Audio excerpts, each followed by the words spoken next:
zikir latifatul qalbi ngisore susu kiwa let rong jali Allah. Zikir latifatul qalbi niki. Zikir latifatul qalbi susu kiwa leteng jari. Bahasa Jawa nggih. Sakjroning sanubari ati sanubari, sakjroning zikir latifatul qalbi ana ati, atine ati sanubari, ati sanubari. Nek Jawa ya sanubari. Ati sanubari niku ati kepribadiane menungso. Kula jenengan iki. Nek ati sanubari niku bagus, wonge ya dadi bagus. Tapi nek ati sanubari iki rusak, wonge dadi rusak. Manut hadis Nabi dawuh idza saluhat sairul jasadi wa idza fasadat sairul jasadi ala qalbun sanu bari. Dadi sanubari kepribadian menungso. Lah mula dibangun pribadi menungso ben apik. Saged mergo ati sanubari ora dibangun sing apik, ora dijantani sing apik. Penyakit ati sanubari wonten gangsal, wonten Ihya Ulumuddin dipun serat. Penyakit ati sanubari rusak, siji takabur, anggak, kemaki, kemetak, kupluke sesak. Aki ajar bae rusak. Napa kupluke sesak? Nek napa to kupluke sesak iki? Alias gegeden ndas. Gegeden pathak. Ha, kuwi halus kuwi basane gegeden pathak iki basa krama inggil niku. Wah, pathak ya gedhe manut sawat watu piye ngono. Lah nek ati niki rusak, sanubari iki rusak. Takabur mesti niku. Loro penyakit riya. Mesti riya, mamer ke ndi. Ampun sok riya nggih. Telu penyakit dari sanubari niku sum'ah. Napa sum'ah? Demen kondang. Demen dirungu wong. Wah, nek ora kondang ngamuk. Terus ngenekke pengasihan. Ben dadi kondang.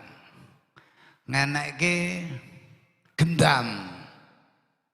Ben dadi kondang. Ngenekke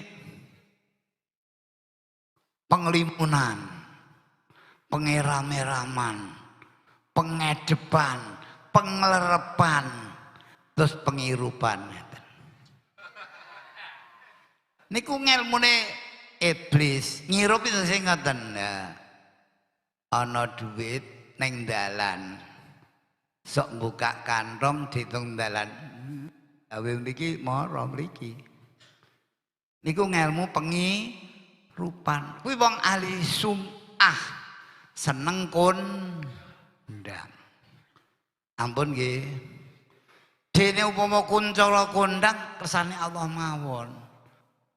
Pri badi ngono dadi karo awet. Ngoten lho. Sebab enten karomah ki nek karomah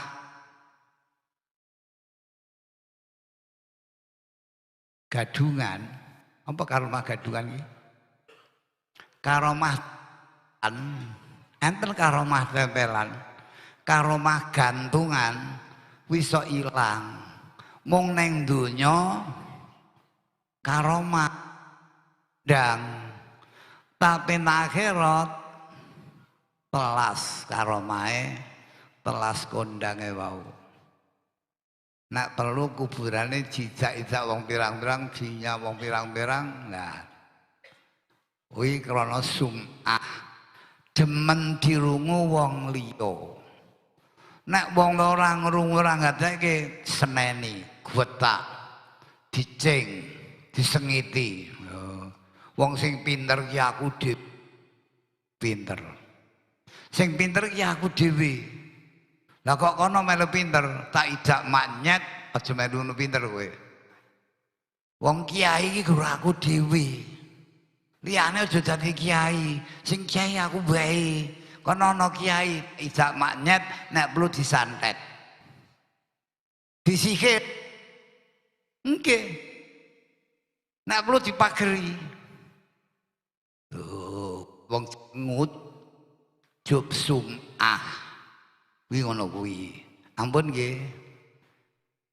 Siji takabur, loro riya, telu sum'ah, papat ngujub. Ngujub ki semengkean dumeh. Apa to dumeh?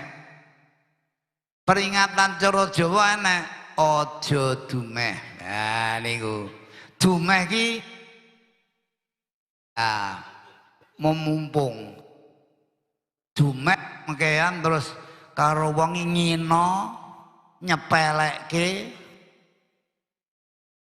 sak teruse wis ngino nyepelekke sak teruse wis ngenyek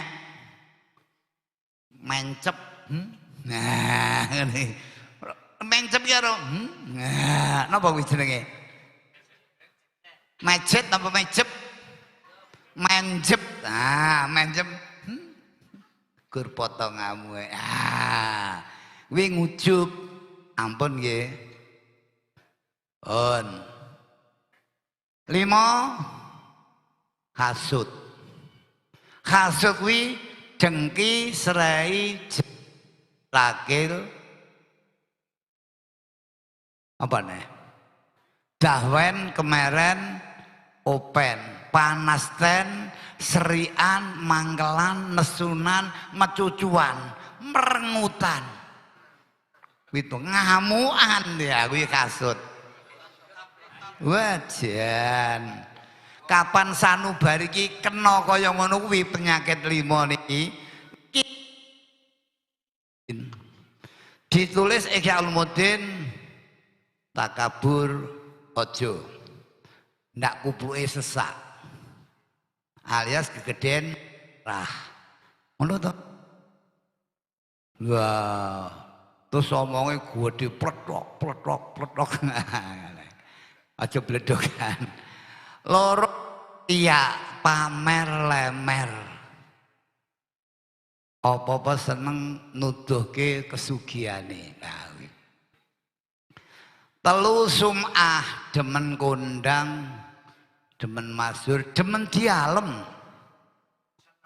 seneng dialem hati-hati ayo hati-hati wong toreka ora kena seneng dialem. Mergo nek wis toreka kok seneng dialem, dawuh Nabi wonten hadis Bukhari, wong seneng dialem, hukume wong dialem terus kaya jaran dilapaki, terus jundil-jundil. Pokoke nek wong kaya asu. Duh, paham ya? Wong kok seneng dilem terus jundil kaya kuda dilapaki. Seneng jilak ya. Pokoke nek wong kaya asu. Paseh ngene. Saking paseh, pokoke nek wong kaya aku ni kurang paseh. Pokoke nek wong kaya asu. Paseh to. Niku dumeh semengkean. Peh sugih. Peh pinter, peh bagus, iki sing marai iki, wah sok, peh ayu lah niki, peh ayu tuh adol ayu kemayu, alias ganjen, kewek, kuwi ngujub, ampun nggih, Senajan bagus ya wis dadi Allah ya ora apa-apa. Nggih ngoten. Senajan ayu ya ayu tenan. Yes ya ben wis Allah ya men. Kuwi ngujub. Ampun nggih. Niki larangan torekoh nih. 5 kasut. Dengki, iri, serai, panas, ten, atine panas. Nek tanggane untuk kamulyan, tanggane untuk kenikmatan, tanggane hasil maksud, atine serik. Ki kasut. Pun dawuh Nabi sing hati-hati. Dawuh Nabi al hasud la yasud. Ngoten. Wong hasud ora bakal dadi Gusti.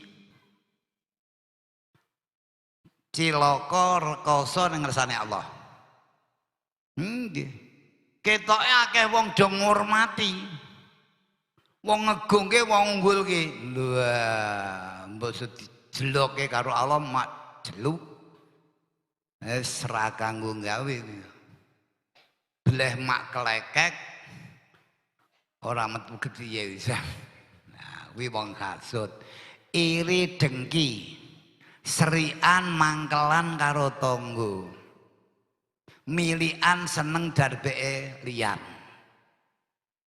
Ampun nggih. Wong hasud. Jahil metakil dengki sae. Upama ning upama jahil metakil ki upama kok. Iki dagang kerupuk. Kene ya dagang kerupuk, padha-padha dagang kerupuk. Kayak kok laris. Ngono kok payune ya payune gur sithik kok laris kono ya. Wah, terus golek kayak ben mati dagangane ngodo tupaku nyang. Matur nuwun nggih. Dados ngamal jenengan. Pun nggih, hasud kuwi nek hati-hati, padha dagang kupruk niku, dagang kerupuk. Niku lek kono kuping laris iso disumpet. Mbak, aku dhewe nang kerupuk kok tutup to, Mbak? Ora iki dadi aku buka tutup, aku liwat kene kowe tutup. Iki jane apa to iki? Wong aku buka pendak dino buka kok dianggap tutup. Dadi langganane pindah rono. Aku terus rono to nggonamu tutup. Yes monggo. Berarti kuwi wong dereng iri, dengki, jahil, metakil, dahwen kemeren open seneng milik darbeke liyan. Ampun nggih. Ampun nggih. Wong dhek dhewe rantek-entek kok seneng milik darbeke liyan. Aku ben sugih dhewe. Nek sugih dhewe mbok ki apa to? Sugih dhewe arep apa? Wong mati sok ora di lah kok pengen sugih dhewe iki. Ya sugih iki bareng bareng karo kancane ngoten nggih. Yes mbon penyakit 5 niki takabur, riya, sum'ah, ujub, hasud. Niki penyakit ati sanubari sing angel ditambani. Angel tambani kuwi. Neng iso ditambani menawa lho wi nek gelem toreko terus isi komah zikir menawa insyaallah mari penyakit limo. Tapi nek wis penyakit 5 mancep sanubari terus ra gelem toreko ya ora gelem zikir. Insyaallah saya ndadi. Wah, nek terus dilem ngono, wah kapan dilem ngono terus koyo jaran dilapaki napa jundil-jundil ngono. Lah nggih jundil-jundil. Lah kuwi senengane wong kena penyakit 5 wae. Ampun nggih. Iki kepribadian manusa nek manusa ati sampe rusak kena takabur, sum'ah, riya, hasud, dengki. Ujub, riya, hasud. 5 sanubari rusak. Nek saya rusak terus awake kabeh rusak donya akhirat. Ditampi nggih. Tapi nek sanubari iki bagus, nuwun sewu. Ati sanubari iki bagus. Apik. Andap asor. Ngajeni liyan. Lho ngoten tawadhu. Tawadhu ma'al mutawadhiin. Sedekahun. Dawuh Nabi. Tapi ana imbangane. Takabburu ma'al mutakabirin ngibadatun. Paham nggih? Nek andhap asor ramah tamah karo wong sing padha andhap ramah tamah bisa sedekah. Tapi nek dhek kok takabur ndase gedhe. Ini ya wanita kabur kendi. Ayo. Jotosan Jen doijen ngajak piye? Ayo wani. Nek wong takabur kene ya takabur. Wingi ibadah. Nganti dawuh Nabi wis ora kakean hadis e. Jawa mawon nggih. Malah Jawa mawon hadis suka-suka ya ora apal kok. Itu Jawa to. Nah, ana wong digawe nesu kok ora nesu khimar. Apa kuwi? Khimar. Apa kentos khimar? Terus pringas, pringis, percang iki. Iki khimar. Ana wong digawe nesu kok ora nesu khimar. Ayo. Ya bara. Kita mau Nabi tegese. Yalah. Tok mati dhewe. Oh, khimar kuwi. Ana wong takabur kene kok alah tok nalak mati dhewe. Oh, padune kuwi khimar. Ngono tok ae. Lah mula jenengan digawe nesu karo Wahabi. Lha minggu to. Gawe nesu karo Wahabi. Wani kowe ya nesu ndi? Ha wong kono asah celurit, asah pedang, asah golok. Kisembelih ricik. Lah kok kene meneng ae entuk gudal ora duwe, besoke ngirestrasi ora duwe ya kudu sewe pedange mboten. Lho iya no, wong kono ngajak perang kok kene ora wani ra ditandangi.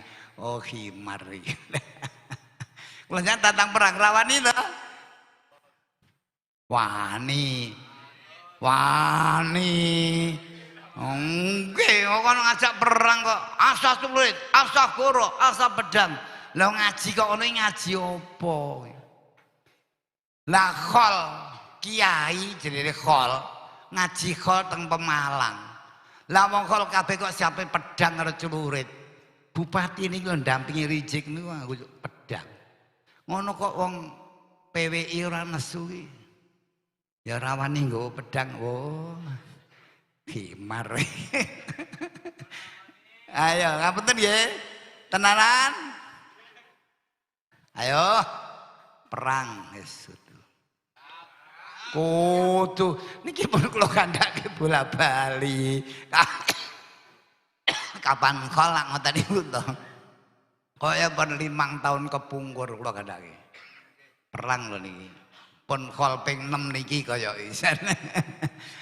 Lah kok kelakon perang sakniki. Lho, Dik wingi Pemalang perang. Gandeng kula ning kon teng omah tongok-tongok nunggu omah kula ra entuk metu ya malah tongok-tongok mawon masih dijaga laskar. Ampuh menah. Lah Dik wingi teng Purwodadi. Ajeng ngundang Rijik FPI ngebon 200 King Solo. Undangan bayar. Ngundang preman Solo 200. Alhamdulillah PWI siap mereka. Alhamdulillah ora wani teko, Rijik ora teko, FPI ora teko. Oh, tekono wis abiak pedang ngono. Iki lho hadis Nabi. Tawadhu ma'al mutawadhiin ki sedekahun. Andap asor tawadhu karo wong sing mandap asor kuwi sedekah. Tapi nek takaburu ma'al mutakabirin ibadatun. Wong kono gede ndas ngajak perang. Ayo kene wani, ndasku luwih gedhe dul karo kowe iki ngono lho. Brek apa piye ya ngono. Pedangku ya luwih landhep kok drandung. Ya wani kudu nggih to. Wingi ibadah. Matuk. Tunggu komando. Nggih ta nggih? Lah wis komando. Pisan kasih mbok menangga pemuda Laskar Selo do teko iki, menawa Selo teko. Menawa lho. Menawa Laskar Selo teko. Sok Selasa ki perang karo Habib Novel. Melu nang Semarang. UNES.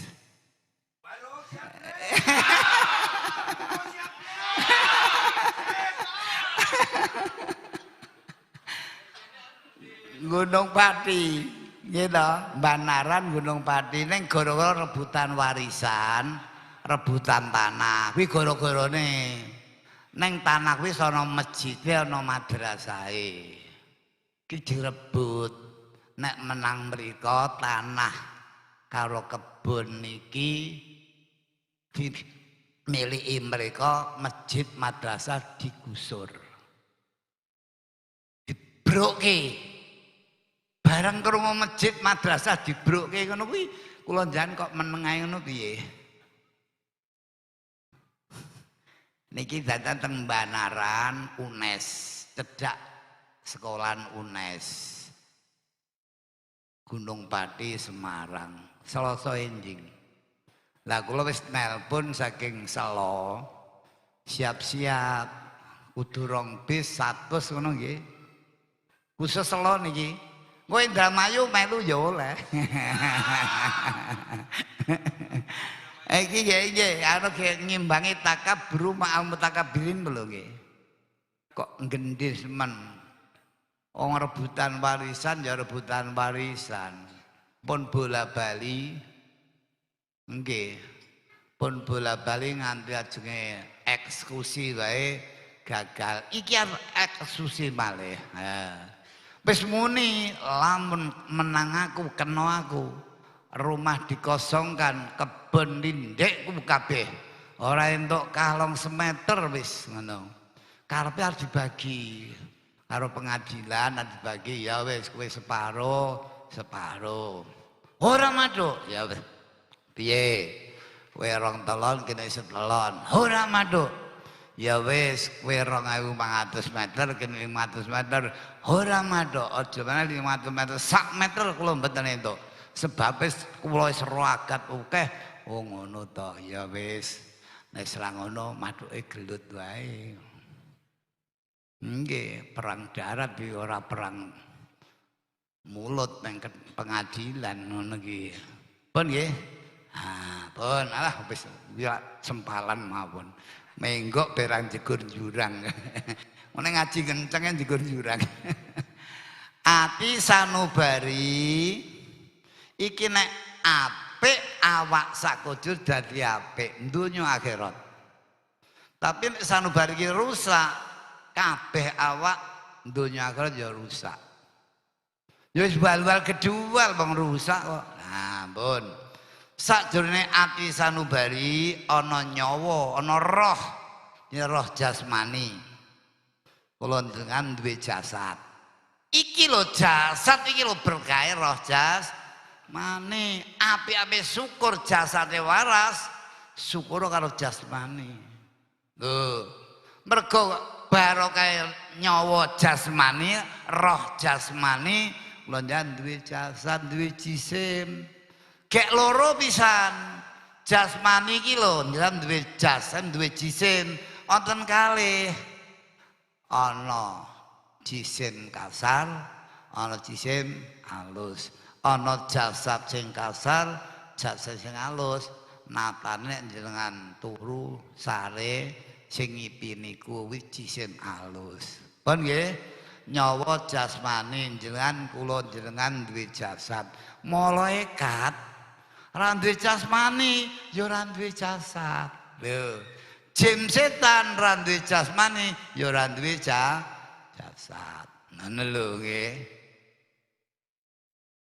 Pun cetha ditampa iki jan nyawa jasmani ngono kuwi harus dihargai diri pribadi iki jasmani kula jenengan. Lho ngoten iki nggih.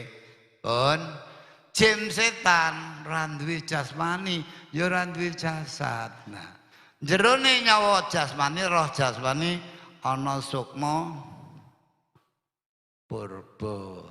Kang murba uripe menungsa tegese peksa. Dadi lamun sifat males, sifat wegahan, sifat males, sifat moh tandang gawe kudu dipeksa. Ngibadah kok aras-arasen peksa. Iya, arepe tahajud kok ngantuk. Peksa. Nggih mboten? Duka kok wegah men. Peksa. Bengi-bengi jam 1 tangi tahajud kok wegah peksa. Nggih, adem peksa. Subuh kaya tangi subuh kok klekat peksa. Ora tangi tak gebuk iki mengko ngono lho. Ora tangi tak gebuk. Nah, iki praktek ngajar ati sanu bali dididik sing apik-apik kanggo ngibadah marang Gusti Allah Subhanahu wa taala. Yang ibadah datang Allah aja jalla. Yang ibadah datang Allah jalaluh komplit. Aja kok siji tok. Nah, kok nek gur ngibadah Allah Subhanahu wa taala tok. Lah Allah jalaluh ora mbok bekteni. Ora mbok ngibadahi. Apa Allah aja wa jalla ya ora mbok bekteni mbok ngibadahi. Lah kudu komplit. Ya ngibadah datang Allah Subhanahu wa taala, ngibadah datang Allah aja wa jalla, yang ibadah Allah Rabbul Alamin jalaluh. Wau dalu pun kula singgung sithik, ngoten lho kita. Wau dalu ngaji mriki sithik maca akeh. Ndak entek nek entek sesora ngajine. Boh. Nomor kalih iki sing enggal-enggal niku lho. Nek sampun mami, walah niku kula mun apal. Iya, apal ya apal wong pinter ya kudu ngapalke. Nek sing enggal mesake nggih. Sing enggal niku lho sing latihan bekat, kathah niki sing enggal. Sing lawas-lawas wis rada waleh, wis rada kesel, rada males. Peksa kudune ngono. Pak wis lawas, alah aku wis apal. Ngaji ya gur ngono kae. Sing ngaji potongane ya gur kaya ngono kuwi. Luweh. Lah iki sing wis lawas ngono kuwi. Iki peksa. Nggih mboten? Ya kudu wong ngono. Ha ngoten nggih. Apal saben lanyah. Mergo napa ngeten? Apa wonten sithik niku wau. Nggih. Ngaji ki ana pernatane ngaji. Aja gur kuwi tok wae. Ana kurikulum, ana tingkat-tingkat ngoten. Ngaji kanggo pernatan. Ora enten to, Bang? Teng sike Gus Dur. Ngaji sak pernate tatanane ngaji. Kudu ayo ngaji sarengat dhisik. Nek sarengat kuat kanggo pondasi. Pondasi agama, pondasi ibadah niku sarengat. Nek sarengate ora paham, ora ngerti, ora kuat, ayo pondasine kebangunan ya ambruk no. Wong pondasine ra dipasang, pondasine ora ana, sarengat ora duwe, ayo basa hakikat ya megah ibadah ngono. Tapi engko ngate kuat. Tuh, pondasi kokoh agama kuwi ngono lho. Mula ngaji sarengat, ngaji pondasine agama ben kuat, pondasine iman ben kuat. Niki mung tutur, engko ora tutur ya ngladrah. Nggih mboten. Wis ngaji wis apal gur kuwi ora wis Wong kuwi ya ora paham-paham ngono. Wis tau roh jasmani apa durung? Ayo. Jenengan duwe nyawa jasmani ta? Wis tau roh jasmani. Rupane kaya jenengan gitu. Di jasmani. Oh ngono, mula golek ana wong sing rupane kaya jenengan, wis tau goleki? Durung. Lah kuwi piye? Nek cara uluyah wau dalu kula singgung. Allah karo menungso, jasmani karo rohani, lahir karo batin, Allah karo menungso, iki wis tunggal tansah digoleki. Lho, jan kuwi duwe jasad lahir, iki jasad lahir. Duwe jasmani lahir, iki jasmani lahir. Wis tau roh jasmani batin, jasad batin. Jenengan kuwi duwe jasad lahir, jasad batin. Hati-hati lho niki. Ora gur lahir tok. Nek gur ngepek-ngepek lahir, dandani lahir. Ngresiki lahir, nyuceni lahir niku sarengat kanggo jasad njaba. Nek sarengat jasad njaba.